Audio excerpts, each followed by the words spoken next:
खेलो India youth games का समापन आज। सीएम मनोहर लाल, केंद्रीय खेल मंत्री अनुराग ठाकुर समापन समारोह में होंगे शामिल। खेलो इंडिया यूथ गेम्स में हरियाणा के खाते में अब तक सर्वाधिक 119 पदक। कुल पदकों की उपलब्धि में महाराष्ट्र दूसरे नंबर पर। महाराष्ट्र को मिले कुल 110 पदक। पंचकुला में आज खेलो इंडिया यूथ गेम्स में हरियाणा को मिले कुल 119 पदकों में 41 गोल्ड, 34 सिल्वर और 40 कांस्य पदक शामिल। तीरंदाजी, तैराकी जैसे खेलों में खिलाड़ियों का बेहतरीन प्रदर्शन। रविवार की शाम तक महाराष्ट्र 38 गोल्ड जीतकर हरियाणा से ऊपर, लेकिन कुल पदकों में हरियाणा से पीछे है महाराष्ट्र। तीरंदाजी में हरियाणा के खिलाड़ियों ने दिखाई अपनी प्रतिभा। खिलाड़ियों ने जीता 1 गोल्ड और 1 सिल्वर मेडल। बैडमिंटन में भी हरियाणा के खिलाड़ी रहे आगे। बैडमिंटन में 1 गोल्ड और 1 कांस्य मेडल अपने नाम किया। साइकिलिंग में हरियाणवी खिलाड़ियों ने दिखाया दमखम। 2 गोल्ड और 6 कांस्य पदक जीतकर प्रदेश का नाम रोशन किया। तैराकी के खेल में हरियाणा के खिलाड़ी रहे आगे। तैराकी में 2 गोल्ड और 2 सिल्वर पदक हासिल कर बढ़ाया प्रदेश का मान। पंचकुला में खेलो इंडिया यूथ गेम्स में वॉलीबॉल में हरियाणा के खिलाड़ियों ने बेहतरीन प्रदर्शन। वॉलीबॉल में 2 सिल्वर पदक हरियाणा के खिलाड़ियों ने अपने कब्जे में किए। फुटबॉल में हरियाणा ने हासिल किया 1 कांस्य पदक। मैदान में खिलाड़ियों ने दिखाई अपनी अपनी प्रतिभा। कुश्ती में हरियाणा के खिलाड़ियों ने जीता सर्वाधिक 16 गोल्ड मेडल, 10 सिल्वर और 12 कांस्य पदक भी कुश्ती खिलाड़ियों ने अपने नाम किए। राहुल गांधी के समर्थन में कांग्रेस का प्रदर्शन। पुलिस ने कांग्रेस नेताओं को हिरासत में लिया। कांग्रेस मुख्यालय से ईडी दफ्तर तक सभी रास्ते बंद। दिल्ली पुलिस ने कांग्रेस को नहीं दी मार्च की इजाजत। प्रदर्शन कर रहे नेताओं ने लगाए राहुल गांधी झुकेगा नहीं के पोस्टर्स। 16 जून को हिमाचल प्रदेश के धर्मशाला के दौरे पर रहेंगे पीएम मोदी। पीएम के आगमन से पहले युद्ध स्तर पर तैयारियां शुरू। गुजरात पहुंचे गृह मंत्री अमित शाह ने ग्रामीण प्रबंधन संस्थान आनंद के 41वें दीक्षांत समारोह में लिया हिस्सा। समारोह में गृह मंत्री अमित शाह ने दिया संबोधन। गांव में बिजली पहुंचाने को लेकर गृह मंत्री अमित शाह का बयान। कहा, बिजली न होने से लोग गांव में शहर की ओर जा रहे थे, लेकिन पीएम मोदी ने हर गांव में बिजली पहुंचाने का काम किया।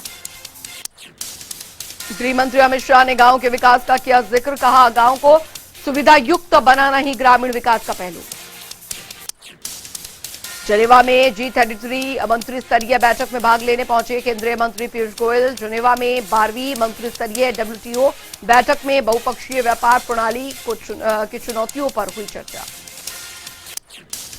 उत्तर प्रदेश में कानून व्यवस्था के साथ खिलवाड़ करने वालों के खिलाफ सख्त हुई योगी सरकार। प्रयागराज में 10 जून को हुई हिंसा मामले में गिरफ्तार मास्टरमाइंड जावेद अहमद उर्फ जावेद पंप के खिलाफ कार्रवाई शुरू। प्रशासन के निशाने पर आरोपी जावेद अहमद पंप का घर। जावेद पंप के परिवार को घर खाली करने के आदेश। करेली के जेके आशियाना कॉलोनी में स्थित घर पर चला बुलडोजर। यूपी में हिंसा के बाद 304 लोग गिरफ्तार। सहारनपुर से 71, प्रयागराज में 91 और हाथरस में 51 आरोपी गिरफ्तार।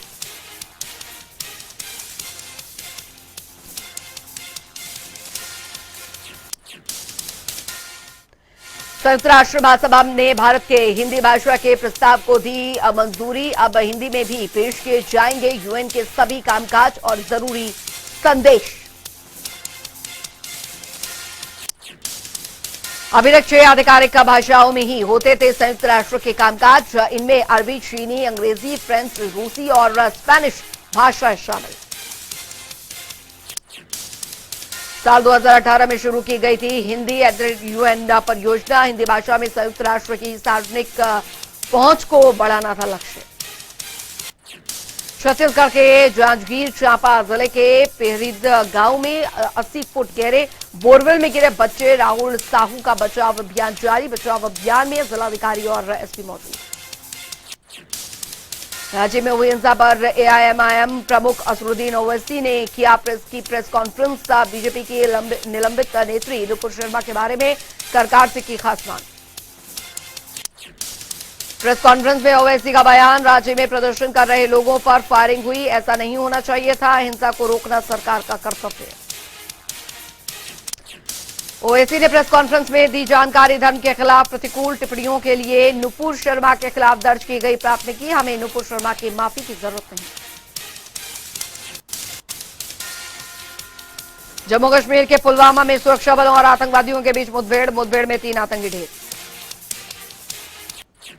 सुरक्षा बलों ने मारे गए आतंकवादियों के पास से 2 AK-47 राइफल और 1 पिस्तौल समेत कई हथियार और गोला बारूद बरामद। पूरे इलाके में चलाया गया search operation. IGP Kashmir Vijay Kumar ने दी जानकारी, कहा तीनों आतंकी लश्कर-ए-तैयबा से जुड़े। 13 मई को जान गंवाने वाले रियाज अहमद की हत्या में शामिल थे तीनों आतंकवादी। पंजाब के गोरखपुर शहर में छतबीड़ चिड़ियाघर में बढ़ती गर्मी से परेशान जानवर, गर्मी में पानी और छांव का सहारा लेते दिखे जानवर। चिड़ियाघर प्रबंधन ने दी जानकारी, कहा गर्मी से बचने के लिए छतबीड़ चिड़ियाघर की गई छोटे तालाब और फव्वारे की व्यवस्था।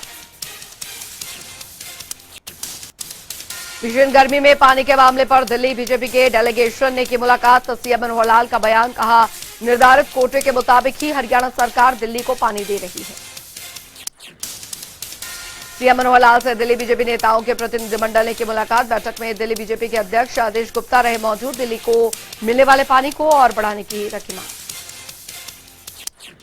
रोहतक के नई अनाज मंडी में आयोजित संत कबीर जयंती पर राज्य स्तरीय कार्यक्रम में पहुंचे सीएम मनोहर लाल। ओपी धनखड़ समेत नवनिर्वाचित एमपी कृष्णलाल पंवार भी रहे मौजूद। रोहतक पहुंचे सीएम मनोहर लाल ने दिया संबोधन, कहा सभी को संत कबीर की जयंती की शुभकामनाएं। सीएम मनोहर लाल का बयान, कहा कबीर जी ने हमें मानवता का सच्चा संदेश दिया, हमें कबीर जी के रास्ते पर चलना चाहिए। सीएम मनोहर लाल ने दिया संबोधन, कहा कबीरदास संत के साथ साथ कवि भी थे और साथ ही राजनीति में जातिगत भेदभाव को दूर करना चाहिए। सीएम मनोहर लाल ने कहा जाति से ऊपर उठकर सरकार ने काम किया, सरकार की नीतियों से जनता को लाभ मिला। सीएम मनोहर लाल ने कहा कि सरकार गरीब जनता के साथ है, सरकार की पहचान पत्र योजना से सभी को फायदा मिलेगा। सरकार ने बच्चों को भी आगे बढ़ाने का प्रयास किया। हरियाणा में 19 जून को होने वाले निकाय चुनाव को लेकर सभी पार्टियों ने कस ली है कमर। चुनाव प्रचार के लिए बीजेपी प्रदेश अध्यक्ष ओपी धनखड़ बहादुरगढ़ पहुंचे। बहादुरगढ़ में ओपी धनखड़ ने किया चुनाव में जीत का दावा। शायराना अंदाज में भूपेंद्र हुड्डा पर ओपी धनखड़ का तंज कसते हुए ओपी धनखड़ का बयान, पुत्र मोह में हुड्डा के फैसलों से ने कांग्रेस को कमजोर किया। गन्ना किसानों के लिए बिजली मंत्री रणजीत सिंह का बड़ा ऐलान, अब 5 घंटे के बजाय मिलेगी 8 घंटे बिजली, बाकी जगहों पर भी 8-8 घंटे बिजली मिलेगी। नागल चौधरी में बीजेपी ने चलाया डोर टू डोर कैंपेन। निकाय चुनाव को लेकर विधायक अभय सिंह ने पार्टी उम्मीदवार के पक्ष में मांगे वोट, वहीं दावा करते हुए बीजेपी की जीत बताई निश्चित। उधर विधायक अजय सिंह बोले भारी मतों से जीतेगी बीजेपी, साथ ही पिछली बार का हवाला देते हुए कहा बीजेपी समर्थित थे पिछले चेयरमैन, इसलिए विकास कार्यों में नहीं बरती गई कोताही। विधायक अभय सिंह का आश्वासन, बचे हुए विकास कार्यों को इस योजना में किया जाएगा पूर्ण, वहीं जल्द साकार करेंगे सपनों का नागल चौधरी बनाने का ख्वाब। रुतला विधायक नैनपाल रावत ने यूपीएससी की परीक्षा उत्तीर्ण करने वाले अजय कुमार का किया स्वागत, बोले बाकी युवाओं को भी प्रेरणा लेकर गांव और प्रदेश का नाम करना चाहिए रोशन। विधायक नैनपाल रावत का दावा, युवाओं को बढ़ावा देने के लिए लगातार प्रयासरत है मोदी सरकार और साथ ही मनोहर सरकार। वहीं खेलो इंडिया में हरियाणा की मेजबानी पर जताया कर यूपीएससी की परीक्षा उत्तीर्ण करने वाले अजय कुमार ने परिवार को बताया अपनी प्रेरणा, साथ ही अपनी इच्छा बताते हुए कहा गांव का नाम करना है रोशन। प्रदेश कैबिनेट मंत्री कविता जैन का रतिया दौरा, दरअसल नगर पालिका प्रधान पद के उम्मीदवार के पक्ष में किया प्रचार, लोगों से की समर्थन की अपील। कविता जैन का दावा, बनने जा रही है ट्रिपल इंजन की सरकार। वहीं बीजेपी का प्रधान चुने जाने पर विकास कार्यों में तेजी आने का दिलाया भरोसा। पुंडरी में विधायक रणधीर सिंह गोलन ने कार्यकर्ता सम्मेलन का किया आयोजन। कार्यकर्ताओं ने हजारों की संख्या में लिया भाग। विधायक रणधीर सिंह गोलन ने बताया 7 गांवों में सामुदायिक केंद्रों के लिए मुख्यमंत्री से लेकर आए 14 करोड़ का ग्रांट। वहीं विकास कार्यों को लेकर भी दी जानकारी।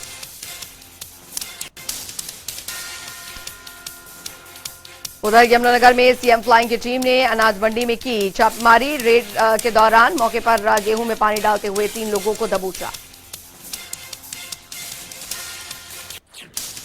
सीएम फ्लाइंग की टीम ने बोरियों पर पानी का छिड़काव करते पकड़ा। अनाज मंडी में करते थे गेहूं की चोरी। चोरी के बाद वजन पूरा करने के लिए बोरियों पर डाला जाता था पानी। मौके पर पानी का छिड़काव करते 3 लोगों को सीएम फ्लाइंग टीम ने किया गिरफ्तार। तीनों पर केस दर्ज करके मामले की जांच शुरू की। चरखी दादरी में जिला उपायुक्त श्यामलाल पुनिया ने चलाया सफाई अभियान। एसडीएम ने भी सफाई अभियान में शिरकत करके स्वच्छता का दिया संदेश। उपायुक्त श्यामलाल पुनिया ने साफ सफाई को बताया जरूरी। बोले पर्यावरण को स्वच्छ रखने के लिए रखना होगा विशेष ध्यान। अंबाला स्टेशन पर डिब्बा बंद जनता खाना ना रखने की शिकायत पर सीनियर डीसीएम का एक्शन। रेलवे स्टेशन पर की गई जांच। रेलवे के सीनियर डीसीएम ने बताया शिकायतों के आधार पर की गई कार्रवाई। साथ ही कहा चाहे स्टॉल पर कम खाना मंगवाएं लेकिन स्टॉल पर जनता खाना होना जरूरी। अंबाला में रेलवे की अनोखी पहल है जनता खाना। हर रेलवे स्टेशन पर जनता को खाना देने की बनाई योजना। हर यात्री को सस्ते दामों पर भोजन उपलब्ध करवाना है उद्देश्य। फरीदाबाद में गौ तस्करों पर कसा शिकंजा। परपाली धौज रोड के पास गौरक्षकों के साथ हुई मुठभेड़। मामले में पकड़े गए 2 गौ तस्कर। गौरक्षकों के मुताबिक सूचना के आधार पर किया कैंटर का पीछा। मौके से लगभग 10 मवेशी हुए बरामद। वहीं गौ तस्करों की ओर से गोलीबारी किए जाने की भी कही बात। पानीपत में संदिग्ध हालात में युवक का शव मिलने से मचा हड़कंप। परिवार वालों ने लगाए हत्या के आरोप। वहीं साथ युवक पर जताया शक।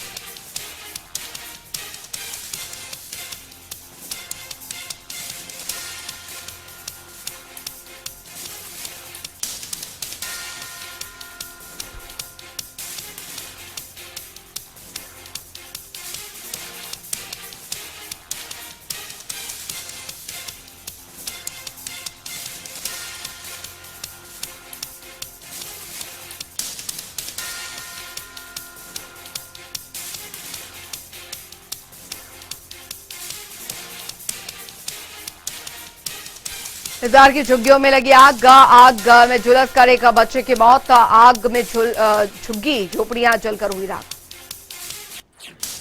झुग्गियों में आग लगने से करीब 165 परिवार हुए बेघर। मौके पर पहुंची 1 दर्जन से ज्यादा दमकल विभाग की गाड़ियों ने आग पर पाया काबू। मदद में जुटी पुलिस।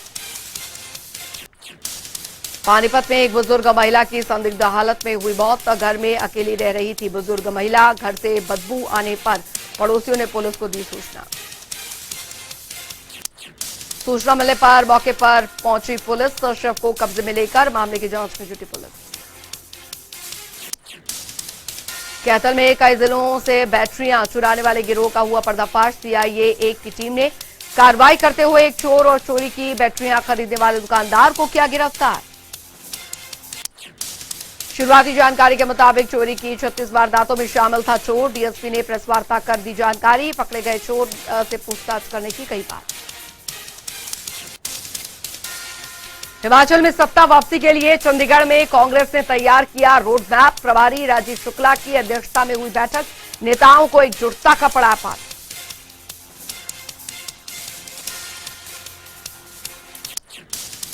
छह महीने में बनकर तैयार होगा जाखू मंदिर के लिए एस्केलेटर। शहरी मंत्री सुरेश भारद्वाज ने किया शिलान्यास। 23 मीटर होगी एस्केलेटर की लंबाई।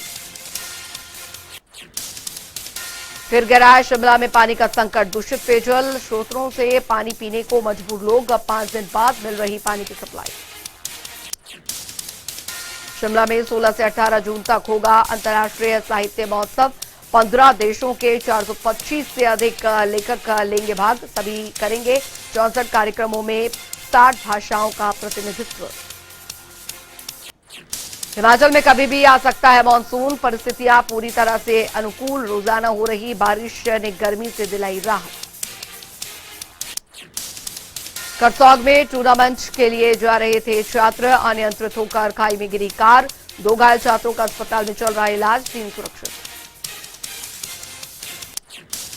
सिरमौर में हुआ सड़क हादसा। बांसवाला में बारातियों से भरी पिकअप खाई में गिरी, 1 की मौत, 8 घायल।